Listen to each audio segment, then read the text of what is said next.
여러분 반갑습니다. 벌써 1회가 그저 같은데 우리 제28회 한국 세무 포럼을 이렇게 진행하게 되었습니다.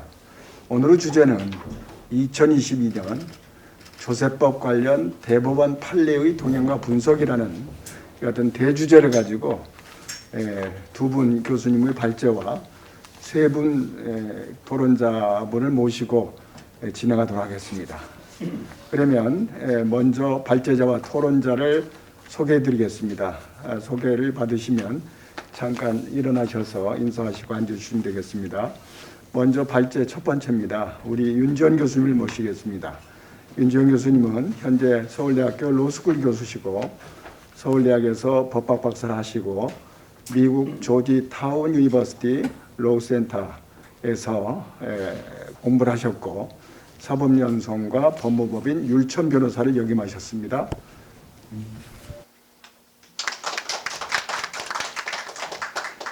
두 번째 발제자입니다. 이준호 교수님이십니다. 현재 성균대학교 법학전문대학원 교수이시고 또 기재부 세제발전심의위원회 부위원장, 기재부 중장기 조세정책심의위원회 위원장, 전 한국세무학회장을 역임하셨고 또 조세심판원 비상임심판관을 역임하셨습니다. 인사하시겠습니다.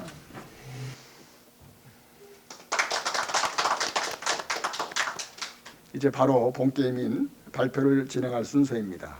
오늘 첫 번째 발표는 서울대학교 윤지원 교수님께서 해주시겠습니다. 윤 교수님 발표를 부탁드립니다. 발표는 PPT로 준비하셔서 앞으로 나가서 해주시겠습니다. 네, 첫 번째 순서 발제를 맡게 된 윤지현입니다. 좋은 자리에 불러주셔서 굉장히 감사하게 생각합니다. 제가 오늘 이제 맡은 부분은요, 말씀하셨듯이 이제 작년 한 해 동안 2022년 한 해 동안 선고된 대법원 판결들을 개관하는 중에서도 특히 이제 소득과세 부분하고요. 명칭이 좀 그렇긴 합니다만 조세법 총론이라고 부를 수 있는 주로 이제 국세기본법과 관련된 부분들이 되긴 할 텐데요. 이제 이론적인 이제 세목에 관계없이 적용될 수 있는 그런 이제 이론적인 부분과 관련된 그런 내용이라고 하겠습니다. 두 가지 분야를 놓고 이제 작년에 선고된 대법원 판결들을 좀 살펴보는 시간을 가지려고 하는데요. 네, 간단히 목차만 좀 훑어보자면. 인트로덕션이라고 할까요? 이제 도입에 해당하는 말씀을 좀 간단하게 드리려고 하고요. 그 다음에 이제 소득과세와 관련해서는 소득세 편과 법인세 편으로 나누어서 살펴보도록 하겠습니다. 특히 이제 법인세 분야에서는 이제 사실 최근 한 1-20년 동안은 계속 좀 그런 경향이 보이는 것 같은데요. 특히 이제 국내에서만 벌어지는 일이 아니고 이제 국제적으로 벌어지는 일과 관련된 이제 소득과세 문제가 많이 거론이 되고 있고요. 실제 이제 대법원 판결도 이제 그런 논점들을 놓고 선고되는 그런 사례들이 늘어나는 것 같습니다. 그래서 실제로 이제 오늘 살펴볼 판결들 중에도 그와 같이 이제 흔히 국제조세라고 부르는 그런 이제 분야에 속하는 그런 것들이 이제 다수 포함되어 있음을 확인하실 수 있게 될 것 같고요. 마지막으로 이제 순서가 좀 바뀐 것 같이 느껴지기도 합니다만 이제 조세법 총론이라고 제가 이제 이름 붙인 그런 영역에 속하는 판결들, 되게 이제 실질과세 원칙과 관련된 것들인데요. 두 가지 정도 살펴보면서 마무리하려고 합니다. 제가 아무래도 학교에 이제 몸담고 있다 보니까요. 이제 조금 세법 규정들도 그렇고 또 세법 규정을 둘러싸고 벌어지는 여러 가지 사건들도 마찬가지일 것 같은데요. 약간은 이제 이론적인 차원이라고 해야 될지 이제 그런 측면에서 좀 바라보는데 좀 더 익숙해져 있는 것 같고요. 실제 이제 사건들을 살펴보다 보면 그런 이제 이론적인 차원의 이해 못지않게 현실이 어떻게 돌아가고 있는지, 실무에서 어떤 이제 문제들이 있고 어떤 어려움이 있는지 이런 것들을 이제 사실은 알고 있는 것이 굉장히 중요하다고 여겨지긴 하는데요. 물론 이제 이상적으로는 양쪽을 다 아우르고 있으면 좋겠지만은 제가 이제 좀 게으르기도 하고 해서 아무래도 또 이제 제가 이제 몸담고 있는 방금 말씀드린 이제 학교라고 하는 또 영역에 약간의 이제 영역이 학교라는 장소가 주는 한계상 현실적, 실무적인 이제 그런 측면에서는 아무래도 제가 알고 있는 내용, 또 제가 말씀드릴 수 있는 내용들이 오히려 이제 여기 나와 계신 이제 많은 그 저명하신 이제 토론자분들에 미치지 못하는 그런 부분들이 있을 것 같습니다. 그래서 제가 오늘 하려고 하는 일은 주로 이제 작년에 선고된 판결들을 쭉 한번 살펴보고요. 그다음 제 입장에서 이제 생각해 볼 수 있는 그런 논점들을 좀 짚어보려고 합니다. 그러면 이제 그와 같이 제가 말 그대로 발제를 하면요, 이제 토론자분들께서 제가 이제 생각하지 못한 그런 현실적인 어떤 실무적인 문제들에 대해서는 잘 또 일깨워주는 이제 그런 순서가 또 따라오게 되지 않을까 그렇게 생각을 합니다. 작년에 제가 이제 이 발표를 준비하면서 선고된 대법원 판결들을 대법원이 운영하고 있는 종합법률정보라고 하는 이제 이 웹사이트를 통해서 한번 쭉 살펴보았습니다. 사실 이제 저 대법원 종합법률정보 외에도 요즘은 대법원이 선고한 판결들을 살펴볼 수 있는 그런 이제 다양한 뭐 사설이라고 할까요? 이제 사적으로 운영되는 이제 기업들이 운영한다든지 하는 이제 그런 웹사이트들이 많이 있고요. 이제 그것들을 통해서 이제 확인할 수 있는 판결들이 또 굉장히 많이 있습니다. 또 사실 이제 국세청 쪽에서도 운영하고 있는 웹사이트가 있고요. 또 거기서는 또 국세청 쪽에서 이제 당사자가 되기 마련이니까 그 판결들이 이제 선고된 사건에서요. 이제 국세청 쪽에서 이제 확인할 수 있는 사건들이 또 많이 올라와 있는데요.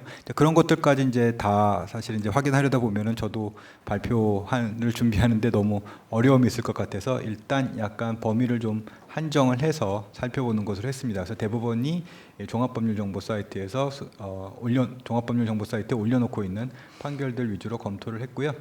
판례 공보라고 하는 것이 이제 그 중에서도 특히 우리가 이제 간혹 공간된다는 말을 쓸 때가 있는데 이제 그와 같이 이제 대법원 판결에서 공간되는 공식적인 출처에 해당하는 것이 이제 판례 공보라고 하는 것인데 판례 공보에서 이제 제가 확인한 건으로는 이제 14건이 있었던 것 같습니다.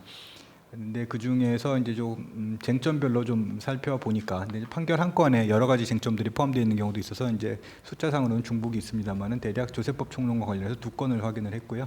그다음에 이제 소득세에서 2건, 법인세에서 국제조세를 포함해서 아까 말씀드린 대로 한 7건 정도 확인을 했습니다. 부가가치세에서 3건이 있고 증여세 1건 뭐 이런 정도 확인이 되는 것 같고요. 그다음에 이제 판례 공보에 수록되지 않았지만 대법원 종합법률정보에서 또 검색이 되는 뭐 그런 판결들이 한 7건 정도 제가 찾기에는 이제 있었던 것 같습니다. 근데 이들 판결 중에는 법원 공보에 수록된 판결들과 쟁점이 공통되는 것들이 좀 있고요. 그래서 이제 쟁점이 완전히 다른데 판례 공부에 수록되지 않은 것으로서 종합법률정보에서만 검색이 되더라 이런 것들은 그렇게 많지는 않았던 것 같아요. 대략 이제 이런 이제 범위에서 제가 오늘 발표를 준비했다는 것을 이제 미리 좀 말씀을 드리고요. 소득세 편에서는 사업소득에 관한 것 한 건, 양도소득세에 관한 것, 양도소득세제 자체에 관한 판결이라고 말하기는 좀 어려울 수도 있겠습니다만 어쨌든 판결이 판례 공보에 올라온 것이 있어서 한 건 말씀을 드려볼까 하고요. 법인세 쪽에서는 뭐 저와 같은 쟁점들을 가지고 저런 판결들이 선고가 됐는데 보시다시피 이제 국제조세에 해당하는 국제조세 영역에 속하는 이제 그런 판결들이 뭐 절반 가까이 이렇게 이제 차지하고 있는 것을 볼 수가 있습니다. 절반이 넘네요. 네, 그다음에 조세법 총론 쪽에서는 주로 실질과세 원칙, 뭐 조세 회피 행위라고 우리가 이제 보통 부를 수도 있을 것 같은데요. 그 조세 회피 행위가 조세 회피 행위라고 부를 수 있는 그런 종류의 어떤 납세자 행태가 있었을 때 실질과세 원칙을 동원해서 과세관청 쪽에서 어떤 대응책을 취할 수가 있고 그것이 우리 국세기본법 하에서 어느 정도 범위까지 용인이 될 수 있을까 뭐 이런 것들을 이제 다룬 그런 판결들이라고 볼 수가 있겠습니다. 네, 대략 개관을 해보자면 이런 정도 내용이 될 것 같고요. 본격적으로 판결을 하나하나씩 살펴보도록 하겠습니다. 먼저 소득세로부터 시작을 해볼까 하는데요. 2022년 1월 이제 벌써 1년이 넘었습니다만은 이제 1월에 선고된 판결 중에는 이제 이런 것이 있었습니다. 유흥업소에 뭐 클럽이라고 되어 있는 것 같아요. 유흥업소에 아무튼 종업원들이 여기 이제 들어올 수 있게 하는 입장권이라고 하는 것이 있었다고 합니다. 이게 뭐 종이로 된 건지, 뭐 요즘 이제 흔히 정말로 종이로 이렇게 만든 그런 입장권인지 아니면 뭔가 뭐 모바일의 형태로 되어 있었던 것인지 이런 것들은 알 수는 없는데 입장권을 아무튼 위조했다라고 하는 얘기가 사실관계로서 인정이 되어 있고요.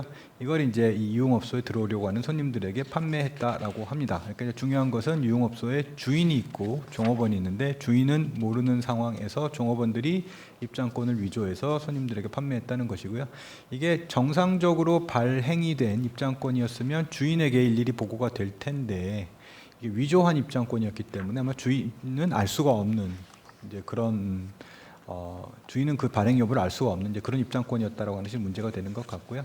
손님들은 아무튼 위조가 된 것이든 아닌 것이든 상관이 없는 거죠. 이걸 들고 들어와서 종업원들이 이제 유흥업소 안으로 이제 들여 놓았을 테니까 문제 없이 원하던 대로 유흥을 즐기다 나갔다라고 하는 거고요. 돈도 내고 나갔습니다. 근데 종업원들이 이 이제 입장권의 판매 대금을 말하자면 착복했다라고 하는 것이고 이게 이제 횡령에 해당하는 범죄이기 때문에 이제 형사처벌까지 받았다라고 하는 얘기고요.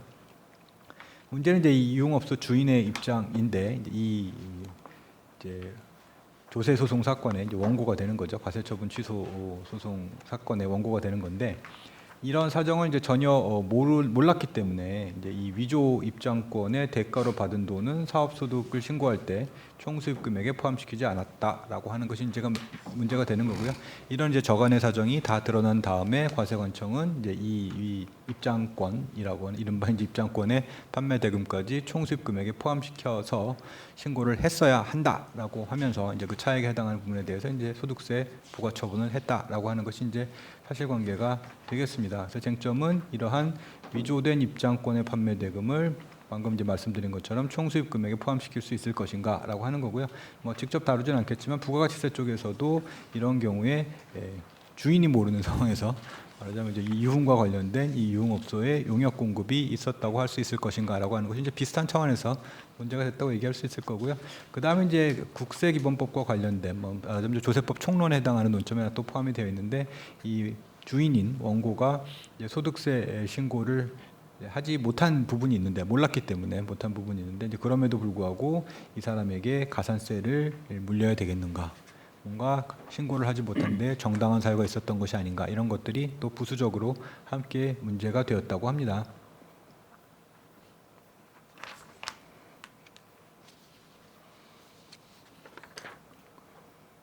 네. 그래서 대법원의 판단은 결론부터 말씀을 드리자면 이건 총수입 금액에 포함시켜야 되고 뭐 부가가치세 측면에서는 용해 공급도 있다라고 판단했다는 거고요. 다만 이제 대법원이 뭐 자세하게 이론적인 이야기를 한 것은 아니고 원심법원이 그와 같이 판단했는데 뭐 그게 그냥 다 맞다라고 하는 식으로 그대로 인용해서 긍정하는 뭐 그런 형식을 취했다라고 합니다. 그와 같이 이제 인용된 부분 중에 뭐 이런 그렇게 되어 있고요. 그다음에 이제 가산세와 관련해서 이제 이런 설치를 추가해서 남겼습니다. 그래서 많이 알려진 뭐 그런 내용이어서요. 처음 보는 그런 내용은 아닙니다만은 가산세라고 하는 것은 의무 위반에 대해서 부과하는 행정상의 제재이기 때문에 납세자가 그 의무가 있는지 없는지 여부를 알지 못하는 것이 무리가 아니었다라고 할 수 있어서 또는 그 밖에 다른 사정 때문에 그 의무의 이행을 당사자한테 기대하는 것이 무리다. 그 의무를 이행할 수 있는 가능성이 없다. 의무 이행에 대한 기대 가능성이 없다라고 하는 그런 정도의 평가를 내릴 수 있는 경우라면 그때는 정당한 사유가 있는 것이고 신고하지 못한 데 대해서 따라서 가산세를 물릴 수 없다라고 하는 거고요.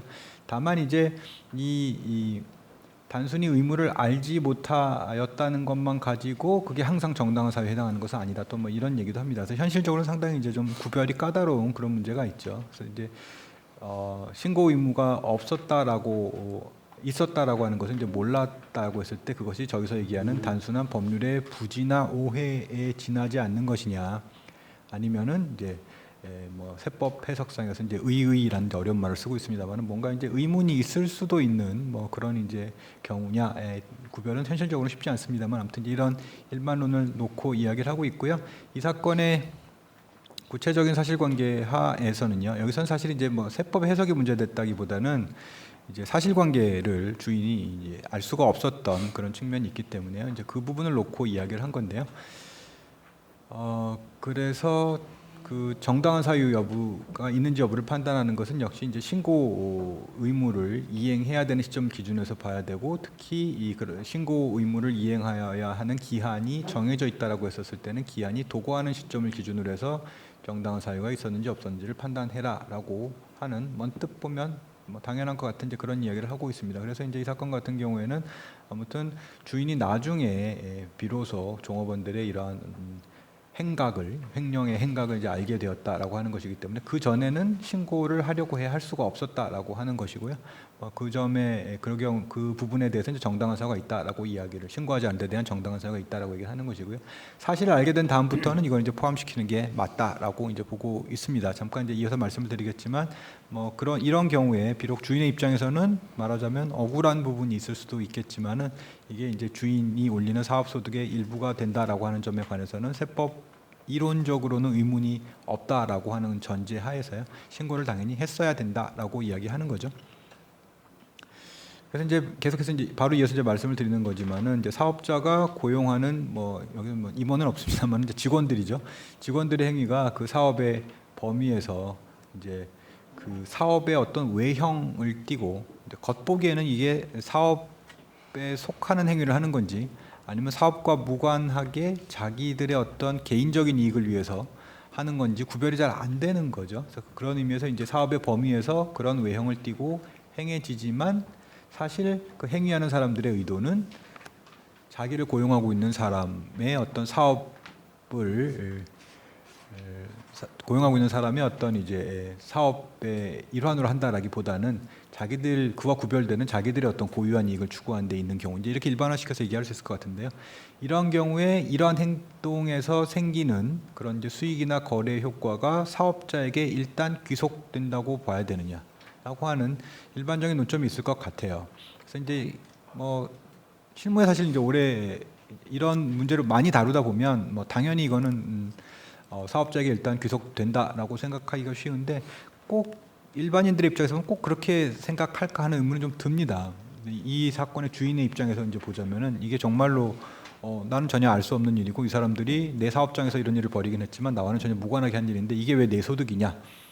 나는 이런 돈을 만져보지도 못했거니와 만져볼 가능성조차도 없었는데 그런 경우에 이게 내 돈이 돼야 되느냐, 내 소득이 돼야 되느냐 이런 이제 의문을 가질 수가 있을 것 같거든요. 그래서 이제 그전 부분에 대해서 약간 이제 의문은 제기해 볼 수 있는 여지가 있는데 이게 이제 법인인 경우에는 이제 또 다른 형태로 소득 처분이라든지 이런 것들이 이제 관련이 돼서 이제 더 자주 사실은 또 문제가 되는 그런 경우를 또 살펴볼 수가 있는 것 같습니다.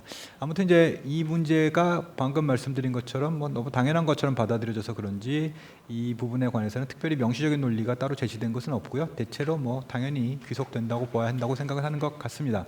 말하자면 임직원까지 포함한 어떤 사람들의 모임 전체라고나 할까요? 주인을 포함해서 그 임직원들까지 포함해서 하나의 전체를 사업체로 보는 거죠. 하나의 사업체로 보는 것이고요. 그 안에서 아무튼 전체로서는 그것이 이제 하나의 사업체이기 때문에 전체로서 거기서 생겨나는 소득은 전부 다 이제 거기 하나의 이제 소득으로서 귀속이 된다라고 하는 거고요. 그 안에서 이제 뭔가 자기들끼리 잘하고 잘못하고 이제 이런 일들은 구성원들끼리 이해관계를 조정하면 되지 않느냐 이제 그렇게 생각을 하는 것 같습니다. 근데 이런 경우에는 근데 이제 실제로 이제 그런 일이 훨씬 많이 벌어질 것 같은데 이 주인이 임직원들로부터 이제 문제를 일으킨 임직원들로부터 피해를 회수하지 못했거나 이랬을 때 이제 문제가 남는 것이 아닐까 이제 그렇게 생각이 됩니다. 그래서 이걸 이제 만약에 정말로 주인의 입장에서 이 돈을 임직원들로부터 받아내면 모르겠는데 받아내지 못하는 경우에는 주인의 입장에서는 정말로 만져보지도 못한 돈에 대해서 소득세를 납부해야 되는 그런 문제가 있을 수도 있다. 이런 이야기이고요. 이런 문제를 어떻게 해결할지 이런 것들을 좀 생각을 해볼 수 있지 않을까 해서 이제 말씀을 드렸습니다.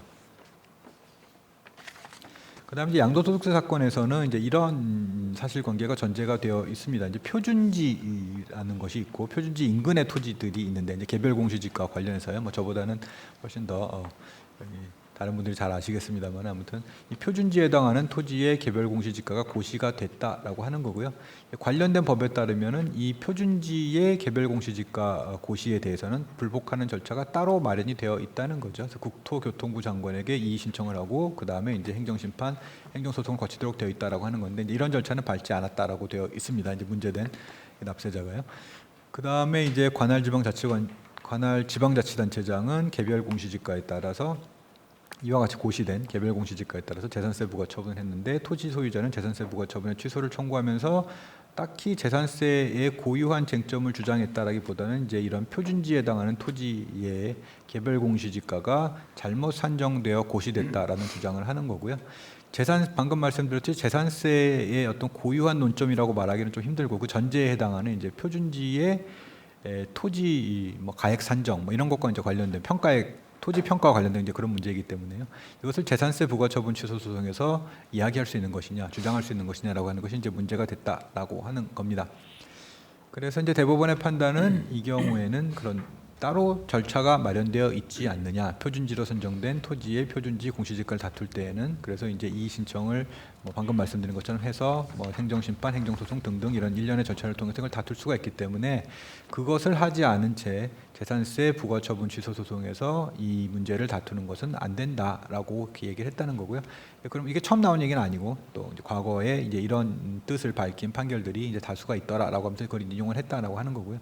원심에서는 다른 결론이 나왔는데 원심은 다른 종류의 사실 공개에 대해서 그 전에 이제 성립한 판례에 근거한 것이기 때문에 이제 그들의 원심의 판단은 잘못된 것이다라고 이야기를 했다는 건데 무슨 차이가 있느냐면은 표준지가 아니고 표준지 인근 토지의 소유자가 이제 에 대해서 이제 재산세라든지 뭐 이런 이제 종류의 토지의 이제 평가가 문제되는 그런 이제 과세 처분이 있었을 때 이제 문제된 사안이다라고 하는 거고요. 그래서 표준지 인근 토지의 경우하고 표준지의 경우하고는 이제 사안이 다르다라고 하는 거고요. 표준지 인근 토지 소유자는 방금 말씀드린 것 같은 이제 그런 어떤 불복 절차를 거칠 수가 없기 때문에 어쩔 수 없이 재산세 뭐 부과처분 취소 소송이라든지 이런 종류의 소송에서 그 주장을 할 수 있도록 해야 하는 것이지만 표준지의 경우는 이제 그렇지 않다라고 하는 이야기입니다. 그래서 이제 행정소송을 할 수 있는 뭐 시점이랄지 시기랄지 이런 것들에 관한 문제인데요. 일반적으로 이렇게 생각을 하면 거의 맞을 것 같아요. 기본적으로 어떤 사건이나 행정소송 영역에서인데요. 쟁점에 대해서 한 번 다툴 수 있는 기회가 주어지면 그때 불복 절차를 불복 절차를 개시해야 된다는 거고요.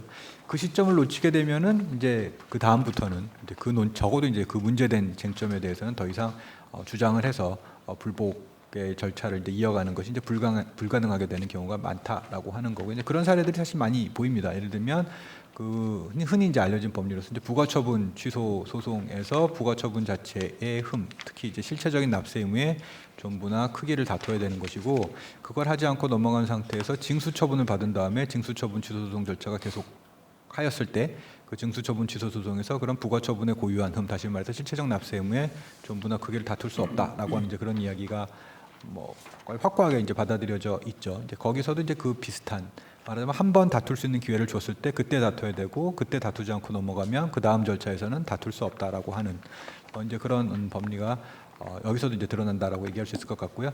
비교적 최근에 와서 대법원이 이제 과거에 약간 다른 입장을 취한 것처럼 보이는 판결로서 이제 그 법인세에서 결손금의 감액 경정이 행정처벌의 성격을 가진다라고 한 뭐 그런 사례도 있습니다. 이것도 이제 법인세법 13조 1항 1호의 나목에서요. 공제를 주장할 수 있는 결손금의 범위에 관해서 어떤 절차법적 제약을 부과하게 되면서 이제 새로 생겨난 판결인데요. 방금 말씀드린 것과 같이 한 번 다툴 수 있는 기회가 주어졌을 때 반드시 불복을 해야 되고요. 그 다음에 이제 뒤집어서 얘기하게 되면은 이제 그런 기회가 이 판결에서 말하자면 이제 뒤집어서 얘기해 보자면은 그 한 번 다툴 수 있는 기회는 반드시 이제 주어져야 한다라고 하는 뭐 그런 이제 또 생각, 방금 말씀드린 내용이 어떻게 보면 동전의 이제 다른 면 같은 것인데 이제 그런 어떤 생각을 반영해서 나온 새로운 판결이라고 얘기할 수도 있겠습니다. 그렇게 이야기하는 이유는 대체로 이제 법적 안정성 또는 이제 법적 안정성 때문이라고 이야기를 하고요. 그래서 이제 납세자 입장에서 보게 되면은 분명히 틀린 과세 처분인데 분명히 내용상 잘못된 것인데 왜 더 이상 다툴 수가 없게 되느냐라고 이제 반문할 수가 있을 텐데 거기에 대한 이제 답으로서는 이제 법적 안정성의 문제 때문에 그렇다라고 이야기를 하는 것이고요. 또 다르게 얘기하자면 그런 식으로 이번에 한번 다투기 기회를 줬는데 다투지 않고 그 다음에 다시 다투겠다 가져오면 그때마다 과세관청이 그걸 상대해줘야 된다라고 했을 때 그때는 행정을 할 수가 없지 않느냐 그런 의미에서 보게 되면 행정 편의를 놓고 사실은 이야기하는 것이라고 또 다르게 얘기할 여지도 있지 않을까 생각을 합니다. 법인세 쪽으로 넘어가서 보면은요. 이게 이제 최근에 좀 약간 시끄러운 일이 벌어졌었던 이제 그 동네와 관련된 문제인 것 같기도 한데요. 이제 인천공항과 관련된 그런 문제인데 아무튼 이제 토지에 장기 임대 토지에 관해서 장기 임대 계약이 체결이 되고요. 임차인은 토지 위에 건물을 신축을 하는데요. 임대 기간이 종료되면 임대인이 건물의 소유권을 취득하도록 하는 이제 이런 계약 내용이 이제 임대차 계약에 포함되어 있는 이제 그런 경우입니다. 이때 이제 건물의 소유권을 임대 기간이 종료되면 임대인이 건물의 소유권을 받아오는 거죠. 그래서 임차인이 지은 건물이 임대인의 것이 되는 것이고요. 임대인의 입장에서 보게 되면은 없던 건물이 생기는 셈이 돼서 이 건물 가액 상당은 이제 임대료의 일부라고 얘기할 수가 있게 됩니다. 그래서 뒤늦게 받는 후불의 임대료라고 할 수 있게 되고요. 이렇게 됐을 때 임대 기간이 장기에 걸쳐 있기 때문에 그 임대료를 그 건물을 취득한 시점에 전부 인식한다라고 얘기하기는 좀 어렵고 임대 기간 전체에 걸쳐서 이제 안분을 해야 된다라고 했을 때 안분하는 방법이 어떠냐라고 하는 이제 그런 문제이고요. 대법원의 판단은 기본적으로 이 경우에는 그냥 토지 사용 기간 만료 시에 건축물의 소유권이 전받기라는 경우에 그 건축물의 시가, 해당 시점에 건축물의 시가죠. 그러니까 굉장히 먼 미래의 시가일 수도 있는데요. 임대차가 이제 개시되고 또 이제 진행되는 시점에서 이제 보자면 이제 먼 훗날의 시가이긴 한데 아무튼 그 시가가 후불로 받기로 한 임대료에 해당하는 것이다라고 하는 거고요. 그래서 그 만료 시점의 시가를 말 그대로 그 경과한 기간에 균등하게 안분해서 각각 안분된 금액을 각각의 사업연도의 소득으로 봐야 된다. 법인의 소득으로 봐야 된다라고 하는 이제 그런 이야기이고요. 뭐가 문제가 된 거냐면 장래의 어떤 이제 시가이기 때문에 뭔가 현재 가치 평가라고 하는 경제학적 개념이 들어가야 되지 않느냐 이제 그런 생각을 하는 거죠. 근데 이제 그렇게 하는 게 경제적으로는 조금 더 이제 옳은 결과를 가져올 수 있을지 모르겠는데 이제 대법원의 입장은 법인세법에서와 같이 현재 가치 평가를 해서 뭔가 이제 각각의 과세 기간에 귀속되는 소득의 크기를 측정하는 뭐 그런 방식은 그에 관한 규정이 별도로 존재할 때만 허용될 수 있는 것이다. 근데 여기서는 이제 그런 규정이 없다라고 하고 있습니다. 그래서 이제 방금 뭐 법인세법이 이제 그 규정하고 있는 어떤 그런 이제 장기 계약 그것이 뭐 용역 제공이 됐든 간에 뭐 할부 계약이 됐든 간에 그런 것들이 이제 경제적인 어떤 실체하고는 맞지 않는다라고 하는 이제 그런 지적들이 이제 많이 제기가 되는데요. 대법원의 입장은 아무튼 뭐 그렇다고는 해도 법인세라고 하는 법인세법의 규정들이 이제 기본적으로 규정하고 있는 그런 방식이 있고요. 그게 이제 잘 맞지 않는 것이다라고 하더라도 특별한 사정이 없는 한 그 규정에 그대로 따라야 되는 것이다라고 뭐 판단한 셈이다라고 얘기할 수도 있지 않을까 생각을 합니다. 그래서 뭐 그런 내용의 것이고요. 그 다음에 이제 이 두 번째 법인세에 관한 두 번째 판결은 이제 자기주식 취득과 관련된 것인데요. 이제 잘들 아시겠지만은 이 법인이 자기주식을 취득해서 다시 또 제3자에게 양도하는 이런 거래를 했을 때 이와 같은 자기주식을 일반적인 자산과 똑같이 취급을 해야 될 것인가? 아니면 이제 뭔가 이것은 겉보기에는 손익거래처럼 보이더라도 자본거래의 일종으로 보아야 하는 것인가, 뭔가 다른 취급을 해야 되는 것인가에 관해서 좀 논란이 있고요.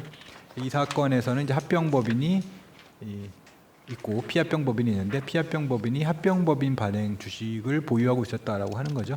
합병법인이 이와 같이 보유하게 된 자기 주식을 제3자에게 양도하고 그냥 양도가액을 법인세 입금으로 처리한 다음에 법인세 신고를 한 다음에 근데 이게 사실은 자본거래니까 입금이 될 수 없는 것이다. 자기 주식의 양도가액은 입금이 될 수 없는 것이다라고 주장을 하면서 경정 청구를 했지만 거부당한 이제 그런 사례이고요. 대법원의 판단은 원심 판단 역시 그대로 긍정하는 형식인데 이것은 자본거래가 아니다라고 그렇게 이야기를 하고 있습니다. 양도성과 자산성이 있다. 자산으로 성격이 그대로 살아있는 것이고 따라서 이것을 이제 양도한다라고 양도하는 형식을 취했을 때에는 여전히 손익거래에서 얘기하는 어떤 그런 자산 양도의 성격이 있는 것이다라고 이야기를 하고 있습니다. 그래서 약간 중복되는 부분 좀 들어갔는데요. 예전에 대법원이 1992년도에 이미 비슷한 이야기를 한 적이 있습니다. 오래전부터 내려오던 이제 그런 이야기이고요. 그래서 우리 세제에서는 사실 이제 이것이 역시 마찬가지로 아까 이제 방금 전에 살펴본 어떤 그런 현재 가치 할인과 관련된 부분과 마찬가지로 실제로 이 자기주식 취득, 양도 이런 것들을 손익거래로 그대로 볼 수 있는지에 대해서 의문이 많이 제기되고 있지만은 뭐 그대로 다른 종류의 마치 다른 법인이 발행한 주식을 취득했다 양도하는 것과 똑같이 취급하는 것이 법인세법상으로는 뭐 인정되는 어떤 그런 뭐 실무이다라든지 법인세법상은 그와 같이 취급되는 것이다라고 이렇게 이해들을 하고 있는 것 같습니다. 예전부터 이제 내려온 이제 그런 판결이고요. 판례라고 얘기할 수 있고요. 특히 이제 2009년 말에는 이 점을 분명히 하는 법인세법 시행령의 개정이 있어서요. 이 사건 자체는 이제 저 개정법이 적용되기 전의 사례입니다만은 이제 합병법인이 합병에 따라 보유하던 합병법인의 주식을 취득하게 된 것까지 포함해서 자기 주식의 양도 금액을 일반적으로 입금으로 보도록 그렇게 하고 있습니다. 국제조세 쪽으로 넘어가는데요. 이것 뭐 잘 알려진 이제 그런 사안이고요. 그래서 이제 우리나라에 등록되지 않은 미국에만 등록된 뭐 이제 그런 특허권이 있고 이제 그 특허권이 보호한 어떤 기술이 우리나라에서 사용돼서 우리나라에서 제조된 다음에 미국 시장에 판매가 되었다라고 했었을 때 그 특허권을 보유한 미국 쪽이죠. 미국의 특허권자에게 지급하는 그런 어떤 소득의 종류가 뭐냐라고 하는 것들이 이제 문제가 돼서 이제 실무계 학계의 일부 주장과 대법원의 입장이 이제 격렬하게 맞서 있는 이제 그런 논점으로 되어 있고요. 대법원은 계속해서 이제 같은 판시를 반복을 하고 있습니다. 여기서 약간의 이제 좀 대법원의 그동안 어떤 굳건했던 입장에 약간의 어떻게 보면 균열이 보인다고 평가할 수 있을지도 모르겠고요. 한번 더 두고 봐야 되겠습니다만 아무튼 기본적으로 여기서는 대법원이 일단 전제가 되는 논리는 전과 똑같이 되풀이를 하고 있고요. 기존의 판례는 그대로 유지를 하고 있고요. 다만 이제 여기서 이제 문제된 문제된 회사가 우리나라 회사는 삼성전자인데 삼성전자가 지급한 돈의 개별적 성질과 관련해서요. 미국에서 아직 특허로 등록이 되지는 않고 특허 출원 상태에 있는 발명이거나 가출원된 발명이거나 그밖에 아직 법적 상태가 명확하지 않은 어떤 기술적인 어떤 그런 부분이 있다라고 한다면 이에 대한 대가로 지급된 부분은 특허권이 등록된 특허권에서 보호되는 발명에 대한 대가로 지급한 부분과 구별해서 살펴야 한다라고 이야기를 하고 있습니다. 그래서 이런 것들은 조금 다르게 볼 수 있고요. 그래서 이제 특히 사용료에 이제 소득을 이제 성립시키는 어떤 그런 다양한 이제 무형의 자산들이 있을 텐데요.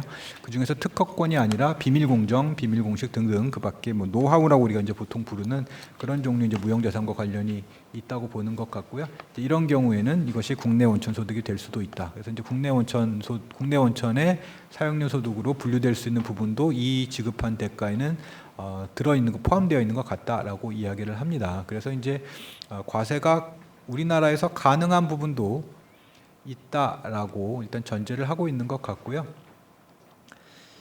그래서 이제 문제는 이걸 구별해 내라는 거죠. 근데 이건 이제 구별하지 않고 하급심 법원이 그대로 판결을 했기 때문에 이건 이제 잘못했다라고 하면서 사건을 하급심 법원, 이제 고등법원으로 돌려 보냈는데요. 그래서 이 사건을 이제 이 환송받은 파기 후 환송심이라고 보통 얘기하죠. 그래서 환송받은 이제 사실심 법원, 고등법원에서는 이제 이 대가를 구별해 내야 되는 이제 그런 어려운 과제를 떠안게 됐습니다. 그래서 돈은 아마 전체적으로 일괄적으로 지급을 했을 텐데요. 그중 얼마가 특허권에 대한 것이고 얼마가 방금 말씀드린 것처럼 특허권에는 해당하지 않는 그런 노하우에 해당하는 노하우에 대한 대가인 것이냐 이걸 이제 구별해내야 되는 상황이 됐습니다. 그렇고요. 그 다음에 이제 이 사건도 꽤 잘 알려진 사건인 것 같은데 마스터카드와 관련해서 이제 우리나라 쪽에 이제 관련된 회사는 하나카드입니다만은 마스터카드 상표를 부착한 신용카드 거래와 관련해서 이름은 이제 이렇게 붙여놨는데요. 발급사 분담금, 발급사 일일 분담금 이렇게 붙여놨습니다. 그래서 이제 이런 돈을 이제 하나카드가 마스터카드사에 지급을 하는데요.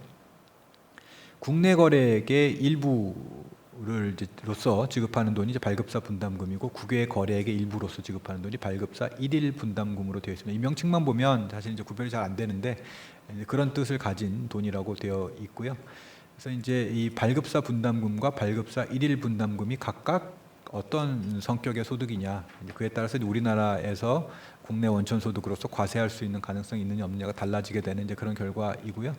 순수한 국내 거래, 이제 발급사 분담금과 관련된 거래인데요. 여기서는 마스터카드사가 사실 하는 일이 없다라고 하는 겁니다. 일단 카드에 이제 마스터카드라는 상표가 부착되어 있는 것 외에는 마스터카드사가 특별히 해주는 일이 없고 뭐 카드를 발행을 해서 이제 그 그 신용카드를 소지한 사람이 이 결제를 하고 그 이제 결제와 관련된 법률 공개가 어떻게 처리되고 이런 것들은 이제 다 하나카드가 이제 알아서 하는 이제 그런 문제다라고 하는 거고요. 국외거래의 경우 이제 그렇지가 않아서 이제 국외에서 이제 이 카드가 신용카드가 사용이 됐었을 때 이제 그것이 이제 어떤 식으로 관련된 어떤 대금 결제가 이제 어떤 식으로 이루어지는지와 관련해서는 이제 마스터카드의 이른바 이제 국제 결제 시스템이 일정한 역할을 수행하게 되어 있다. 이제 이렇게 되어 있습니다. 이게 이제 큰 차이로 되어 있고요. 그래서 대법원의 판단은 이제 원심은 이제 그 발급사 분담금뿐만 아니고 일일 분담금에도 영무 제공, 이제 서비스 제공과 상표 사용의 대가가 마스터카드 상표 사용의 대가가 모두 포함되어 있다고 판단을 했는데요. 대법원은 좀 다르게 봤습니다. 그래서 발급사 그 분담금 국내 거래 부분이죠. 이제 국내 거래 부분은 이제 분명히 이 상표권의 사용 대가인 것이 틀림없다. 이제 이렇게 보고 있고요.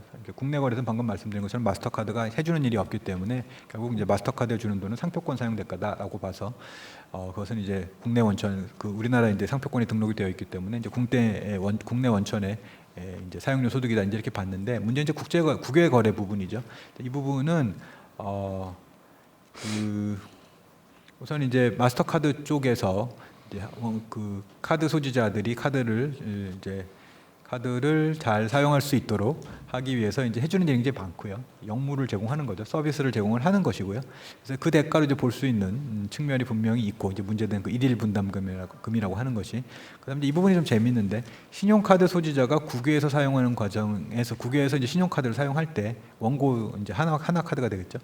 참가인의 상표권을 사용한다는 것은 관념하기 어렵다라고 이야기를 합니다. 이게 상표권은 해외에서 이제 등록이 되어 있는 것이고 해외에서 이제 그 상표권을 말하자면 상표가 표시되어 있는 카드를 사용하는 것이기 때문에 이제 이 상표권은 이제 사용되는 것이 우리나라에 등록된 상표권이 사용되는 것은 아니다라고 하는 이야기고요. 그렇게 봤을 때 우리나라 회사가 이 상표권 사용의 대가를 지급할 이유가 없다라고 보고 있습니다. 그래서 전부가 다 상표권 사용의 대가가 아니고 영무 제공에 대한 대가다, 서비스 제공에 대한 대가라고 보는 거고요. 사업소득이다라고 이제 이해를 한 거죠. 이게 이제 사업소득이 되는 순간 이제 우리나라에 고정사업장이 있느냐 없느냐의 문제로 넘어가게 되고요. 이제 그런 것이 없기 때문에 이제 우리나라에서 과세할 수 없다는 결론으로 결론을 놓고 얘기하자면 이제 그렇게 이어지게 되겠습니다.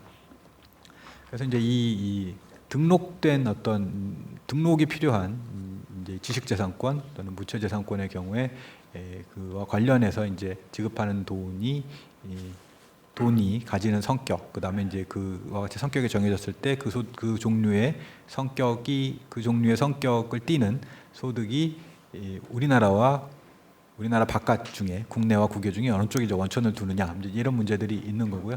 그에 관한 판단에서 이제 대법원이 가지고 있는 사고방식을 역시 일단 엿볼 수 있게 하는 그런 판결이 아닌가 잠시 생각을 해봤습니다. 그 다음에 이제 이건 약간 절차법적인 문제로 넘어가고요. 자연스럽게 조세법 총론에 관한 이야기로 넘어가게 될 것 같은데요. 그 미국법에 따라서라고 얘기를 했어야 되겠네. 미국법에 의해서 설립된 공모투자펀드라고 이제 우리나라 판결에 이제 표시가 되어 있는데요. 이 공모투자펀드가 우리나라에 소재한 자산에 투자해서 국내 원천 소득을 얻었습니다. 여기까지는 이제 다툼이 없는 것 같고요. 이 펀드, 이제 공모투자 펀드라고 얘기했는데 이 펀드 또는 이제 우리나라 법상의 용어로 하자면 이제 국외 투자 기구인데요.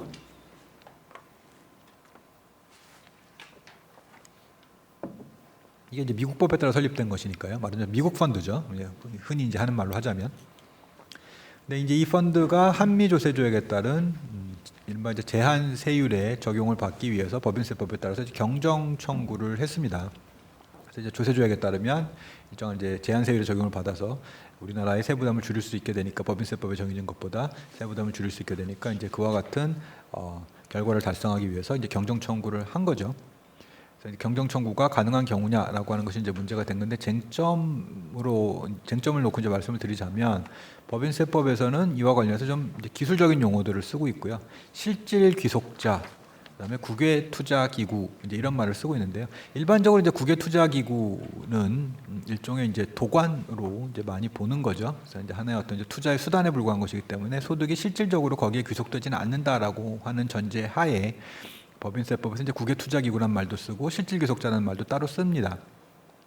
그런데 이 사건 같은 경우에는 이제 문제된 국외투자기구인 이 공모투자펀드가 이제 그 법적 성격이나 뭐 여러 이제 사실관계라든지 그에 따른 이제 법적 성격에 비춰봤을 때 법인세법의 세계는 실질 귀속자의 개념에도 부합하는 그의 이제 그 요건을 역시 충족시키는 이제 그런 성격을 가지고 있었다라고 하는 것이 문제가 되는데요. 원심법은 어쨌든 이 두 개념은 서로 이제 다른 것이니까 국외투자기구는 경정 청구를 할 수 없다. 실질 귀속자가 경정 청구를 하라고 되어 있다. 이렇게 이야기를 하고 있는 거고요. 대법원은 뭐 두 가지가 서로 구별되는 개념이긴 한데 어느 하나의 그 법적인 실체가 법적인 존재가 이 두 가지에 다 해당할 수 있다라고 이제 이야기를 하는 거죠. 그래서 결국은 이제 법인세법이 두 가지를 구별하고 있다라고 해서 국외투자기구가 실질 귀속자에 그 자체로 해당할 수 없다고 말할 수는 없는 것이다. 이제 이렇게 이야기를 합니다. 그래서 국외투자기구도 실질 귀속자의 요건을 충족시킨다라고 하면 방금 말씀드린 이 법인세법 규정에 따라서 경정 청구를 할 수 있는 것이다. 그러니까 경정 청구할 수 있고 그에 따라 판단을 했어야 되는데 경정 청구가 무조건 안 된다고 얘기를 했으니 원심법원은 잘못 판단을 내린 것이다라고 판단을 한 그런 사례입니다. 예전에는 이런 것도 문제가 됐는데요. 도관 회사, 아까 이제 잠깐 도관이라는 말을 썼습니다만은 중간에 이제 그 페이퍼 컴퍼니처럼 이렇게 이제 세워져서 이렇게 이제 조세회피 목적에 활용되는 어떤 이제 그런 회사들이 있죠. 그런 것들이 이제 경정 청구를 할 수 있는지 뭐 이제 그 경정 청구를 할 수 있는지도 문제가 됐었는데요. 이 당시에도 경정 청구할 수 있는 적격은 있다라고 이야기를 했습니다. 문제는 이제 이 도관회사가 스스로 소득이 자신에게 귀속된다고 주장을 한다라고 하는 거고요. 도관회사이지만 도관회사가 아니라고 주장을 하는 거죠. 만약 주장을 그렇게 한다라고 한다면은 이제 그때는 그와 같은 주장을 하는 범위에서는 경정 청구를 할 수 있는 거다라고 하는 겁니다. 그래서 이 판결하고 이제 좀 모아서 이야기를 해보자면 소득이 실질적으로 귀속한다고 주장하면서 경정 청구를 한다면 경정 청구가 그 자체로 이제 흔히 쓰는 말로 이제 법률가들이 쓰는 말입니다만 이제 부적법한 것은 아니죠. 그래서 이제 부적법하지는 않기 때문에 일단 정말로 소득이 실질적으로 귀속하는 여부를 따져주겠다라고 하는 거고요. 근데 그렇게 실체적인 부분을 심리했더니 소득이 실질적으로 귀속하지 않는다라고 하면 경정 청구가 이제 거부될 것이고 그러면 경정 거부 처분은 적법한 것이 되리라고 이야기할 수 있겠습니다. 뭐 이런 식으로 이제 정리를 해볼 수 있지 않을까 그렇게 생각을 해봤습니다. 네, 조세법 총론 부분을 좀 넘어가야 되는데요. 제가 좀 시간 조절을 잘못해서 얘기를 하다 보니까 시간이 좀 초과가 된 것 같습니다. 그래서 일단 여기까지 제가 말씀을 드리고요. 나머지 내용은 뭐 일단은 파워포인트에 나와 있는 내용으로 가름하고 일단 제 발표는 일단 여기서 일단은 마치도록 하겠습니다.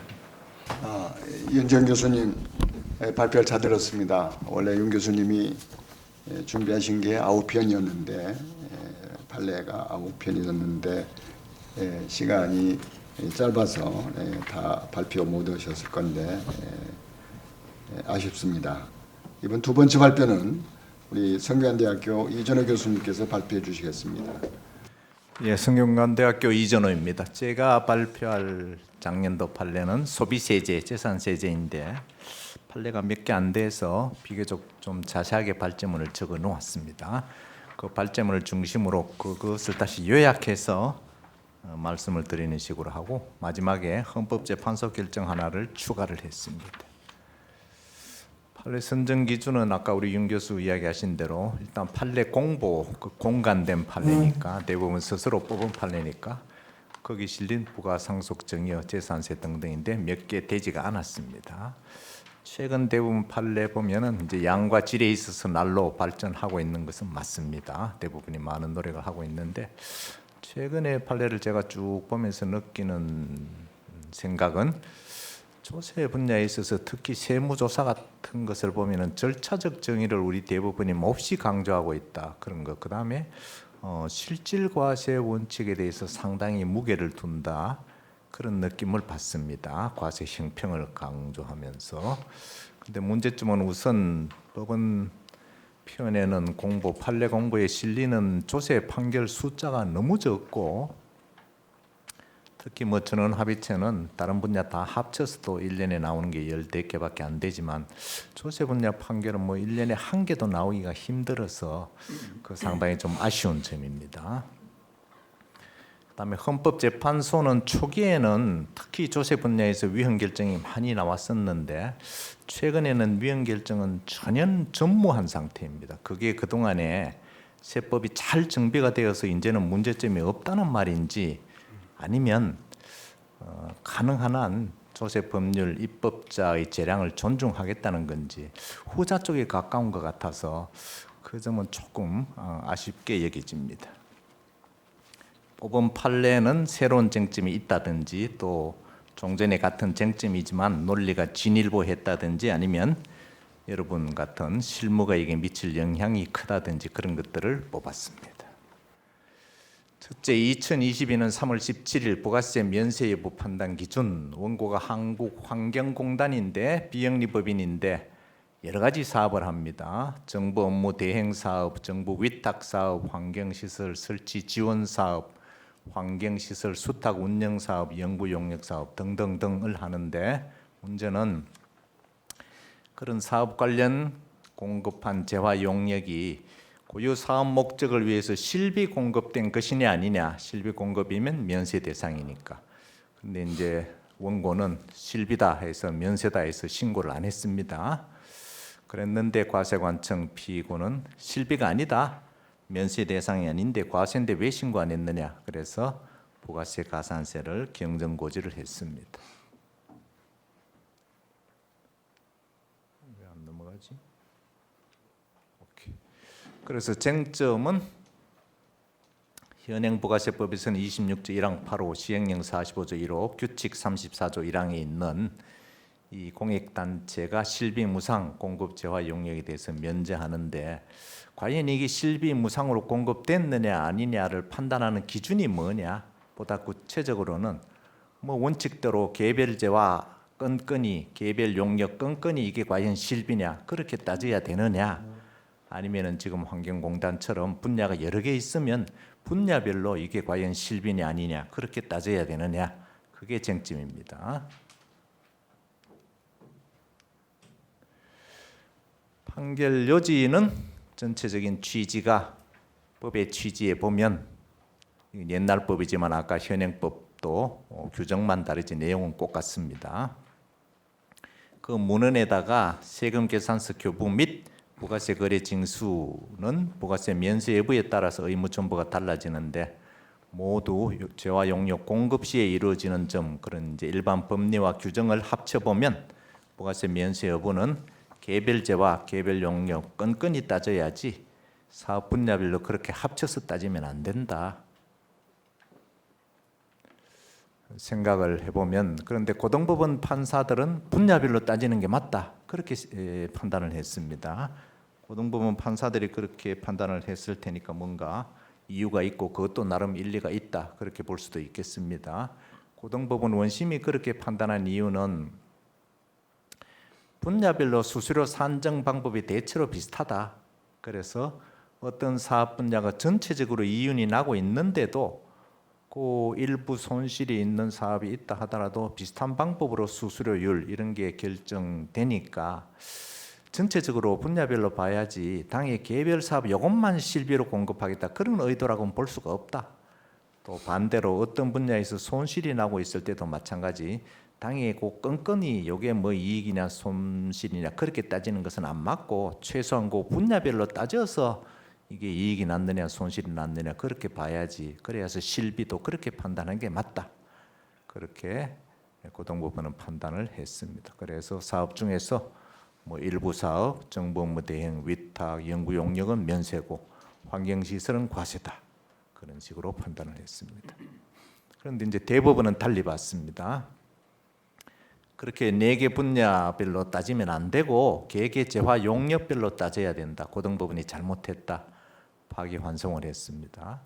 언뜻 생각하면 고등법원이 제대로 본 것 아닌가 그런 생각이 들 수도 있습니다. 그게 차라리 최소한 분야별로 이게 무슨 손실인지 이익인지 따지는 게 경제적 실질에 부합하지 않을까 그런 생각이 들 수도 있는데 일단 그런 기준은 법에는 근거가 없는 기준이고 고등법원식의 생각은 또 그 각 4개 분야별 들어있는 그런 것들도 구체적인 계약 내용도 다르고 사업기간 내용도 다르기 때문에 그거를 분야별로 묶는 것도 경제적 실질 관점에서도 반드시 타당하다 그렇게 보기는 어렵겠습니다. 그래서 다시 원칙으로 따라가서 법대로 계획의 단위로 계획의 재화, 계획의 용역 공급으로 따지는 게 맞다.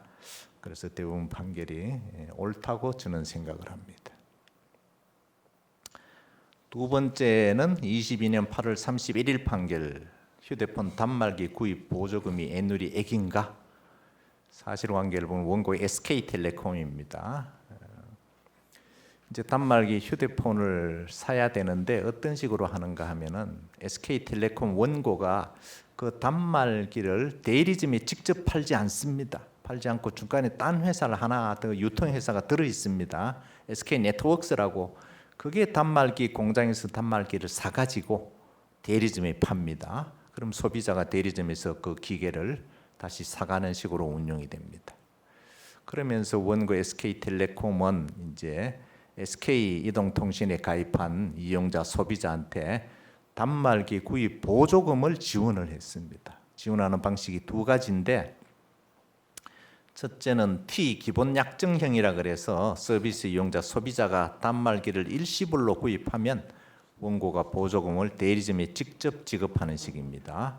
그러면 대리점은 원고 SK텔레콤한테서 보조금을 받고 소비자한테서는 보조금 뺀 나머지 금액만 휴대폰 값으로 기계 값으로 받고, 그렇게 하는 게 T 기본 약정형이고, 또 한 가지는 약정 할부 지원형, T 약정 할부 지원형이다 그래가지고 만약에 이용자가 휴대폰 기계를 일시가 아니라 할부로 구입하면 원고 SK텔레콤이 대리점으로부터, 대리점이 이제 물건 휴대폰 판 대리점이 소비자에 대해서 할부 대금을 갖고 있을 것 아닙니까? 그 할부 채권을 양수받는 식으로 원고가 뭐 그런 식으로 해가지고 보조금을 결국은 이용자가 낼 단말기 할부 대금 청구금에서 차감하는 식으로 그런 방식으로 했습니다. 어쨌거나 두 가지 형태가 있는데 3번 SK텔레콤 원고는 어떻게 했느냐 하면은 그 보조금은 애누리다 그래서 보조금은 원고는 그 신고를 하면서 원고 대리점에서 단말기 구입한 이용자한테 원고 SK텔레콤이 준 보조금도 과세 표준은 처음에 포함해서 신고를 했습니다. 그랬다가 나중에 아이고 이거 신고를 잘못했네, 애누리인데 우리가 왜 신고를 했을까 해서 제외돼야 된다, 돌려달라고 경정 신고를 했는데 피고 과세관청이 그거는 애누리 아니다, 못 돌려준다, 경정 거부를 했고 그 거부 처분의 취소를 구한 소송이 이 사건 판결입니다.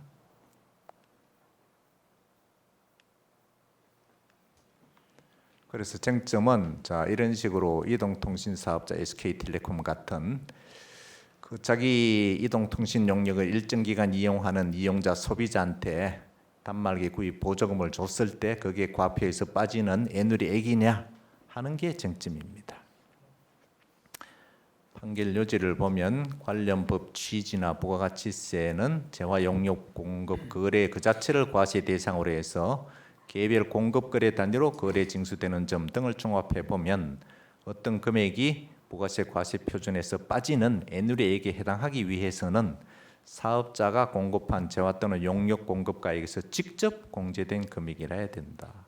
사업자가 상대방에게 일정한 이익을 제공하는 등으로 재화 용역 공급가액의 상당액만큼 감액되었을 때와 경제적으로는 효과가 동일한 게 발생한다 하더라도 그 이익이 별개 재화 또는 용역 공급에 대해서 제공되는 등의 이유로 말미암아 그 해당 재화 용역 공급가액에서 상당액이 직접 공제되었다고 평가할 수가 없다면, 중요한 것은 직접이라는 부사네요.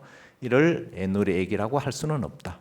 그런데 이 사건 케이스에 와서 돌아보면 보조금, 단말기 보조금은 이용자 단말기 구입을 위한 지원금으로서 원고 SK텔레콤이 공급한 이동통신 용역 공급가액에서 직접 공제된 게 아니다. 중간에 SK네트워크스라는 유통회사가 따로 들어있으니까 애누리액은 아니다.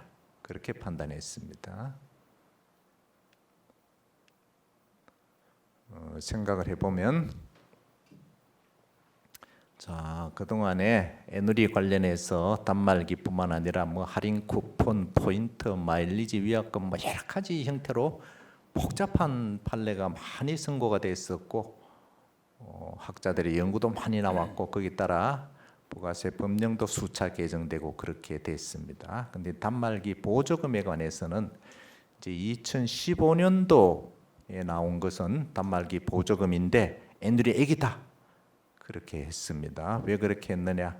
아래에서 넷째 줄부터 보면 원고와 대리점 사이에 대리점이 보조금 지원 요건을 갖춘 가입자에게 보조액 상당액만큼 할인 판매한 것을 조건으로 단말기 공급가액에서 보조금 상당액을 감액 결제하기로 하는 약정이 있었고, 보조금 상당액은 원고 대리점에 대한 단말기 공급가액에서 직접이 중요하죠. 직접 공제되는 가액으로서 단말기 공급 관련 애누이액이다. 그렇게 2015년 판결은 했는데, 지금 2022년 판결은 보조금이 애누이액이 아니다라고 그랬습니다.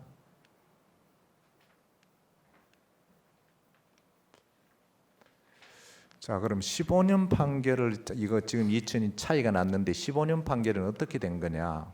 15년 판결은 이동통신 사업자가 대리점에 단말기를 공급했습니다. 중간에 유통회사가 없습니다. 공급하면서 대리점에서 단말기 구입한 고객이 이제 그 이동통신 용역을 일정 기간 이용하는 것을 조건으로 보조금을 지급한 사안입니다.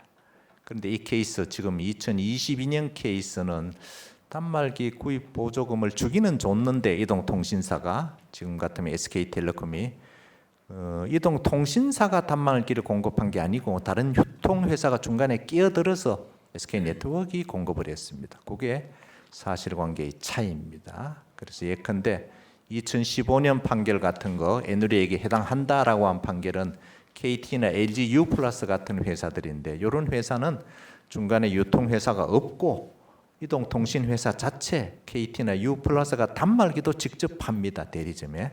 그래서 애누리다 그랬는데, 이 대상 판결은 이동통신사 SK텔레콤이 단말기를 파는 게 아니고 다른 회사가 하나 끼어들어서 팔기 때문에 직접 요건이 결여됐다 그래서 애누리가 아니다라고 판단했습니다. 자, 그럼 이제 당부를 한번 생각을 해보면, 부가세라는 것과 관련해서 중간에 어떤 회사가 있고 없고의 차이를 어떻게 이제 의미를 파악할 것이냐, 그 이야기인데, 어떤 생각하면 뭐 중간에 단말기 회사가 있든 없든 뭐 이용자가 내는 돈이 공제되는 것은 마찬가지인데 그게 그거 아니냐. 그래서 애누리로 보는 게 사실관계의 차이에도 불구하고 애누리로 보는 게 그게 실질에 맞는 판단 아니냐, 고등법원식 생각입니다. 그렇게 볼 여지도 있습니다. 아마 그런데 찬성하는 학자들도 있을 것 같아요. 근데 이제 제 생각은 최종적 경제적 효과를 따지면 그렇게 볼 여지도 있다. 보조금만큼 휴대폰 대금이 까지니까.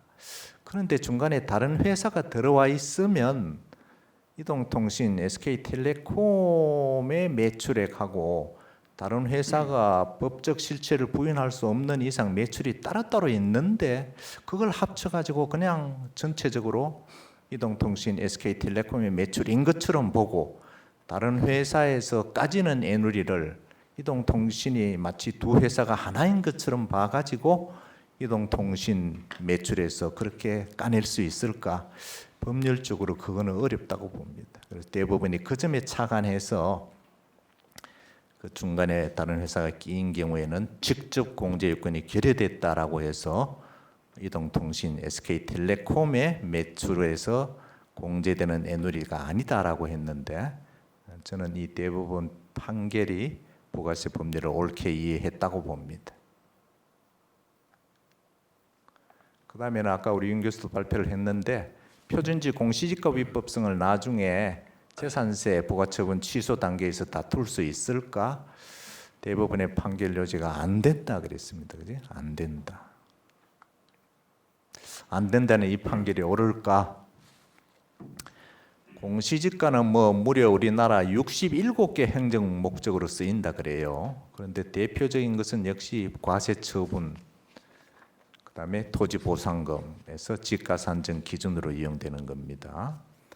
표준지 공시지가 결정이든 개별 공시지가 결정이든 그 행정법상 행정처분이니까 당연히 그 취소를 구하려면 부동산가격공시법에 규정된 이 절차를 거쳐서 국토교통부 장관을 피고로 해서 행정소송을 제기하는 게 원론적으로 맞습니다.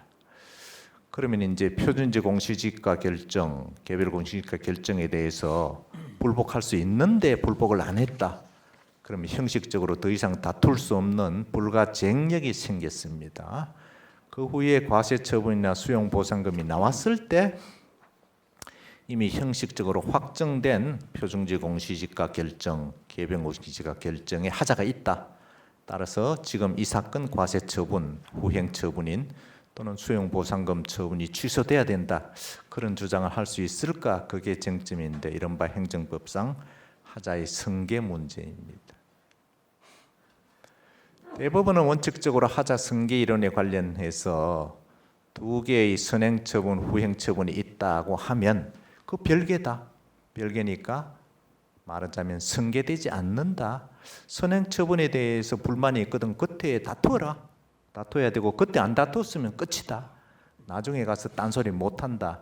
그게 대부분의 기본적인 입장입니다. 즉 선행처분의 하자는 후행처분에 승계되지 않는다라는 겁니다. 다만 이제 해석론으로 예외, 즉 승계가 된다. 즉 선행처분이 형식상 확정됐더라도 뒤늦게 다툴 수 있다. 그런 경우를 대부분이 세 가지를 드는데 첫째는 무효인 경우고 두 번째는 전체적으로 합쳐서 하나의 이제 효과를 발생시키는 경우인데 오늘 우리 평석하고 상관없고 세 번째입니다. 선행처분 불가쟁력이나 구속력이 그로 인해서 불이익을 입게 되는 자에게 수인 한도를 넘는 가혹함을 가져오고 그 결과가 당사자에게 예측 가능한 것이 아닌 경우에는 국민의 재판받을 권리를 보장하는 헌법 이념에 비추어 볼 때 선행처분의 후행처분에 대한 구속력은 인정될 수 없고 후행처분 취소를 구하는 행정소송에서도 선행처분의 위법을 독립된 위법 사유로 주장할 수 있다. 이른바 수인 한도론입니다. 즉 대법원의 판례를 요약하면 두 가지 요건이 충족되면 두 가지 요건이라는 것은 예측 가능성이 없었다. 선행처분을 받았을 때 나중에 어떻게 될지 잘 알 수가 없었고 두 번째 수인 한도를 넘는 가혹함입니다. 나중에 가서 너 전번에 안 다퉜는데 지금 와서 왜 다투려고 그러느냐 못 다툰다라고 하는 게 참을 수 없는 정도다. 국민한테 너무 심한 정도 두 가지 요건이 충족되면 예외적으로 선행처분이 형식적으로 확정됐더라도 나중에 다툴 수 있다라는 게 지금 대법원의 입장입니다. 그럼 이제 이 사건에 돌아와서 생각해 보면 우선 대법원은 일찍이부터 94년부터 개별 공시지가 결정에 대해서는 앞에서 말한 수인 한도론에 기초해서 나중에 후행처분에서 즉 과세처분 취소 소송에서 선행처분 개별 공시지가 결정 위법을 주장할 수 있다. 안 다투더라도 뒤늦게 주장할 수 있다라고 했습니다. 그러면서 들고 있는 이유가 결국은 앞에서 말한 두 가지 이론입니다. 그래서 개별 공시지가가 앞으로 나한테 어떻게 작동할지 쉽사리 얘기는 할 수 없고 예측 가능성이 없다는 겁니다. 또 우리 국민의 일반적인 권리의식이 나중에 과세처분 등 구체적인 불이익이 현실적으로 나타났을 때 비로소 권리구제 길을 찾는다.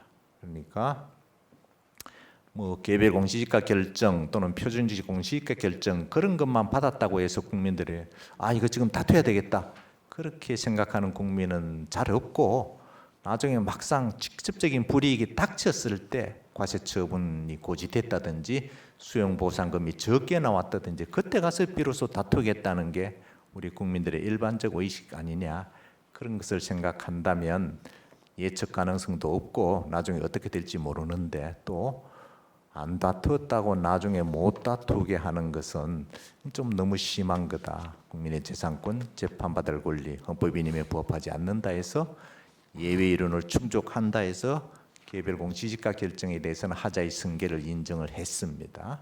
그 입장 그대로 지속되고 있고. 자, 그런데 이제 표준지가 문제인데 표준지에 대해서는 대법원이 또 일찍부터 안 된다 그랬습니다. 표준지 공시지가 결정에 대해서는 그때 다퉈야지 그때 넘어가면 후행 처분 단계에서는 그 하자를 위법성을 주장 못한다. 즉 하자가 승계 안 된다라고 했습니다. 지금 판결은 요 입장이 기초한 판례입니다. 그런데 문제는 중간에 2008년에 표준지 공시지가 결정과 수용 재결 과세처분이 아니고 과세처분에 대해서는 승계 안 된다 그랬는데 수용 재결과의 관계에 대해서는 또 승계된다는 식의 판결을 내렸습니다. 그 그 말은 표준지 공시지가에 대해서 안 다퉜더라도 수용 보상금이 적게 나왔으면 수용 재개를 취소를 구하는 소송에서 앞에 표준지 공시지가가 잘못됐다, 비법하다, 하자가 있다 그런 주장할 수 있다. 요 2008년 판결이 나왔고 요 판결이 나왔을 때의 반응은 이 판결을 칭찬하는 그런 입장이 압도적이었고 학교 교수들 또 실무계에서도 이제는 대부분이 표준지에 대해서도 나중에 다툴 수 있게 되는 입장으로 돌아섰구나. 비록 저는 합의체는 아니었지만 그렇게 이해하는 게 대부분 사람들이 견해했는데 지금 2022년 판결은 당신들이 오해했다. 우리는 그런 뜻이 아니었다. 2008년 판례는 예외적인 사안이었고 표준지 하자는 승계 안 된다는 95년 입장이 지금도 옳다. 그런 판결을 내린 겁니다. 근데 이 대법원 판결은 잘못된 것 같아요. 제 생각은 앞으로 바뀌어야 될 것 같습니다. 첫째는 표준지 공시지가든 개별 공시지가든 예측 가능성과 수인 한도 측면에서는 달리 취급할 이유가 하나도 없습니다. 참기 힘든 건 둘 다 마찬가지지 표준지는 왜 참을 수 있는지 이해가 안 되는 소리입니다. 두 번째는 어떤 경우에 표준지는 그대로 개별 공시지가가 되기도 합니다. 그럴 때는 표준지가 개별 공시지가 성격도 가지는데 대부분 스스로의 이론에 따르더라도 개별 공시지가 하자는 승계된다고 했는데 그럴 때도 표준지라는 이유로 하자 승계가 안 된다고 할 수 있을지 의문이고 세 번째는 현실적으로는 우리는 미국 등과 달리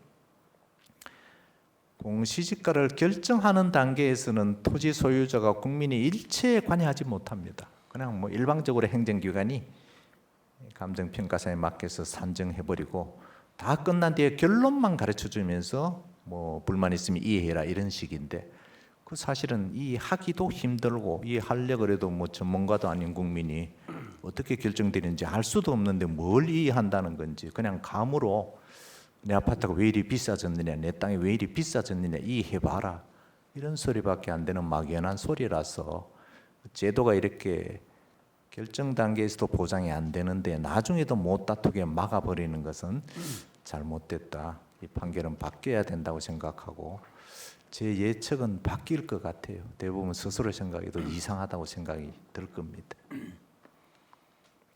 그 다음에 명의신탁재산 정의 이제 2022년 9월 15일 판결입니다.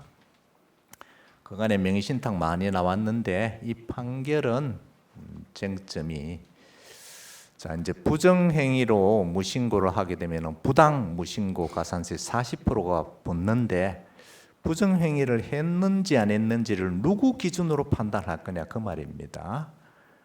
옛날 법에서는 명의신탁정의 이전은 명의수탁자가 납세 의무자 아닙니까? 수정자로 간주해서 그래서 그 명의수탁자를 기준으로 볼 거냐 아니면 그런 명의신탁 행위를 주도한 명의신탁자가 부정행위 했느냐 아니했느냐를 따라서 부당무신고 가산세를 물릴 거냐 누구 중심 판단할 거냐 그게 쟁점인데 판결 요지는 옛날 법에서는 명의수탁자 중심으로 부정행위 여부를 판단해야 된다 그랬습니다.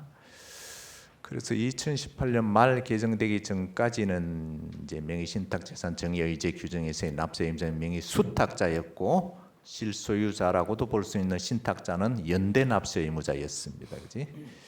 그래서 부당은 40%까지 무신고가 되는데 이 사건에서는 사실은 이제 그런 부당 행위를 한 사람은 명의 신탁자였습니다. 그 사람이 여러 개 차명 계좌를 분산하는 식으로 교묘한 방법으로 세금을 빠져나갔는데 고등부분은 명의 신탁자의 이런 행위가 부당 무신고 가산세 적용 요건은 부정행위가 맞다라고 해서 법률상 납세 의무자인 명의 수탁자에게 부당 무신고 40% 부과 처분이 적법하다 그렇게 봤습니다. 그런데 대법원은 이제 고등법원이 잘못했다라고 봤습니다. 이유가 납세 의무자가 명의 수탁자라면 부정행위 여부도 납세 의무자인 명의 수탁자 중심으로 봐야 된다. 두 번째는 명의 수탁자 입장에서는 명의 신탁자가 부정행위를 어떤 걸 했는지 알 수가 없다. 내가 한 행위도 아닌데 그런데 남이 명의 신탁자가 한 부정행위 여부를 기준으로 납세 의무자 명의 수탁자에게 40% 가산세까지 부과하는 것은 불합리하다. 그런 대법원의 판단인데 대법원 판단이 옳다고 여겨집니다. 참고로 2018년 말에 이제 납세 의무자를 신탁자로 바꿨는데 실소유자 그 바꾼 이유는 이 규정은 외형은 세금이지만 세금이 아니고 본질이 행정벌이라고 하는데 대부분 스스로도 그렇게 이야기하는데 그러면 행정벌이라면 잘못한 사람 위반행위 주범한테 납세 의무자 삼는 게 맞고 그런 차원에서 명의 신탁자를 납세 의무자로 삼았습니다. 그때 이제 반론이 있었던 것은 모든 증여세의 납세 의무자가 미국과 달리 우리는 수증자인데 유독 명의신탁재산 증여의제 규정이 있어서만 납세 의무자를 수증자가 아니라 증여자에 해당한 꼴인 명의신탁자로 하는 게 이게 법 체계상 맞느냐 그런 논란이 있었는데 그거는 명의신탁재산 증여의 규정이 진짜 세금이라면 조세체계에 안 맞습니다. 안 맞는데 그게 어차피 세금이 아닌 마당에 세금이 아니라면 행정벌이라면 차라리 행정벌에 맞게 위반행위 주범 명의 신탁자를 납세 의무자로 하는 게 이론상은 더 옳죠. 그래서 옳다고 생각해서 세제실에서 바꿨습니다. 명의 신탁 재산 증여의제 규정에 대해서는 지금 대법원이 납세 의무자 쪽을 편드는 전향적인 판례를 많이 내놓고 있습니다. 그 밑바탕에 깔린 것은 대법원 생각에도 이 규정은 좀 이상하다는 겁니다. 근데 헌재가 이게 합헌이라고 하고 있으니까 할 수 없이 판결을 통해서 적용 범위를 좁히는 쪽 판결을 계속 내고 있는데 아마 대법원은 앞으로도 이런 입장은 계속 될 것 같습니다. 문제는 헌재인데 헌재의 최근 추세로 봐서는 이 규정은 없어질 것 같지가 않습니다. 그런데 헌재 재판관들이 과연 세금을 어떻게 이해하는지 세금과 징벌의 경계선을 제대로 보고 있는지는 몹시 의문이. 마지막 판결은 헌재 2022년 7월 21일 결정입니다. 청구인이 GX 칼텍스인데 옛날 90년 조관법에 따라서 상장 전제로 자선 재평가를 했는데 2003년 말까지 상장을 못했습니다. 그랬더니 이제 세무서장이 당시 부칙 23조에 따라서 법인세, 자산재평가세 700억을 부과를 했습니다. 그 다음부터가 좀 복잡한데 청구인이 과세처분 취소 청구 소송을 제기해서 1심에서는 패소했는데 항소심에서 서울고등법원 2006 10월 12 이겼지만 대법원에서 다시 파기가 돼가지고 사건이 서울고등법원으로 또 돌아갔습니다. 그래서 고등법원에 돌아간 파기환송심 2009년 5월 13일 그 소송 계속 중에 청구인이 부칙에 대해서 과세처분 근거 위헌법률심판 제청 신청을 했지만 기각당하니까 헌법재판소법 68조 2항 헌법소원심판을 청구했습니다. 헌법재판소는 2012년 5월 31일 이른바 한정위헌 결정을 했습니다. 즉 부칙이 없어졌는데 이게 계속 살아있는 것처럼 간주해서 그렇게 실효가 안 된 것처럼 해석해서 세금 물리는 것은 잘못됐다. 그렇게 해석하면 안 된다라는 취지의 한정위헌 결정을 했습니다. 이게 났을 때도 여러 가지 막 학자들 간에도 논란이 많았던 사건입니다. 자, 그래서 그 다음에 이제 청구인은 이겼다고 생각하고 재심 청구를 했습니다. 이미 확정된 판결, 재심 대상 판결 2009년 5월 13 서울고등법원 했는데 법원은 그런 헌재의 한정위헌 결정은 법원을 기속할 수 없다 해서 재심 청구를 기각했고 재심 기각 판결 대법원에서도 심리 불색형으로 그대로 기각 재심 상고를 기각하는 판결을 했습니다. 그래서 청구인이 다시 재심을 기각한 판결 또 재심 상고를 기각한 대법원 판결 또 종전의 대법원의 파기환송 판결 또 파기환송돼 돌아왔던 서울고등법원 판결 그 다음에 마지막으로 이 사건 과세처분의 취소를 구하는 그런 헌법호언심판 헌법재판소법 68조 1항 헌법소원을 청구했습니다. 좀 복잡했는데 결정 요지를 요약을 하면 첫 번째, 재심 기각 판결, 재심 상고 기각 판결은 취소가 돼야 된다. 왜? 한정위원 결정을 했는데도 따르지 않았으니까 취소돼야 된다라고 하면서도 그렇지만 위헌 결정이 이루어지기 전에 이미 확정된 법원 재판은 어떻게 할 수가 없으므로 이 사건 재심 대상 판결에 대해서는 헌법소원 심판을 청구할 수 없다. 부적법하다. 같은 연장선상에서 그 판결의 재심 대상 판결에 대해서 헌법소원을 제기할 수 없다면 원래의 행정처분, 과세처분에 대해서도 헌법소원 심판을 청구할 수 없다라고 해가지고 재심 대상하고 상고 기각 두 개는 취소를 해줬지만 막상 제일 중요한 것에 들어가서는 부적법 대상이 아니다. 각하를 해버렸습니다. 자, 이제 밑바탕에는 한정위헌 결정의 기속력을 둘러싼 두 기관 간의 견해가 대립합니다. 헌법재판소는 한정위헌 결정도 단순위헌과 마찬가지로 위헌 결정이 일종이니까 법원을 포함해서 모든 국가기관이 따라야 된다. 기속력이 있다. 대법원은 아니다. 한정위헌이라는 게 그게 도대체 뭐냐? 그거는 그냥 법률 해석 지침을 내리는 건데 법률 해석의 최고 권한은 대법원한테 있는데 헌재가 왜 그런 소리를 하느냐? 해석을 하느냐? 헌재가 해석을 하는 것은 자유지만 우리는 그것은 무시하겠다. 이렇게 했습니다. 그래서 두 기관의 대립이 오늘날까지 대립하고 있고 거기에 질건 이 대상 결정의 밑바탕에 깔려 있습니다. 대법원의 입장에서 헌법재판소 입장에서 판사와 연구관들이 여러 가지 막 정치한 논문들을 내놓고 있습니다. 각자의 입장을 편드는 건데, 근데 뭐 논리를 떠나서 소박하게 생각을 해보면 우리나라는 위헌 판단 기관으로 대법원이 아니고 5공화국부터 별도 헌법재판소라는 기관을 두고 있습니다. 두고 있으면 헌법재판소에서 어떤 유형의 위헌 결정을 할 수 있는지, 즉 단순 위헌 이외에 한정위헌, 한정결정을 할 수 있는지 아닌지 한다면 효력이 어떻게 되는지는 헌재 견해를 따라가는 게 순리입니다. 법원이든 어디든 따라가야 되지.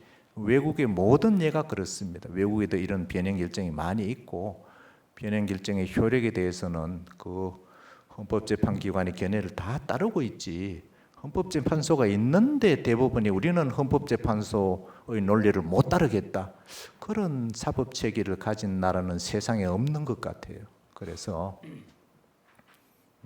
우선은 대법원이 잘못하는 것 같아. 그러니까 대법원이 헌재 결정을 따르는 게 헌법재판소로는 별도 기관을 둔 사법체계의 순리입니다. 따라야 되고 대법원이 계속 억지를 부리면 여야가 합의해서라도 헌법재판소법을 바꿔서 위헌 결정의 종류를 열거하고 전부 기속력이 있다는 식으로 개정을 해야 될 것 같아요. 규정이 개정 안 되면 이제 어떤 문제가 일어나느냐? 이 사건처럼 재심 기각, 재심 상고 기각은 위헌 결정 기속력에 반하니까 취소가 돼야 되지만 결국은 과세 처분은 다툴 수 없다. 헌법소원 심판을 제기할 수 없다라는 결론을 내버리게 됩니다. 그러면 이제 결국 납세자는 결론에 가면 구제가 안 된다 이런 소리입니다. 그럼 이 헌재 결정은 아무 의미가 없는 결정이에요. 어떻게 할 수가 없고 납세자는 그냥 중간에 끼어서 고통만 당하게 됩니다. 이 사건에서 납세자가 유일하게 구제받을 수 있는 방법은 이제 관할 세무서장이 국세청이 직권으로 헌재 결정이 나왔는데도 대법원이 말을 안 듣는구나.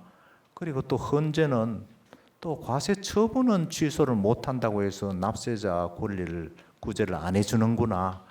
두 기관이 참 잘못하고 있구나. 할 수 없이 부가권자인 우리가 나서서 직권으로 구제를 해줘야 되겠다. 세무서장이 그렇게 해야만 납세자가 구제되는데 모르겠어요. 세무서장이 그렇게까지 해줄 수 있을지는 모르겠어요. 혹시라도 그렇게 해주면 또 나중에 감사원이나 이런 데서 문제 삼는 거 아닌지 모르겠습니다. 근데 다행히 이 사건에서 헌법재판관 2인은 반대 의견을 냈습니다. 이런 사건에서는 원래의 과세 처분도 헌법소원 심판을 통해서 취소를 해줘야 된다. 그래야 의미가 있지. 즉 한정위원 결정의 기속력이 담보될 수 있지.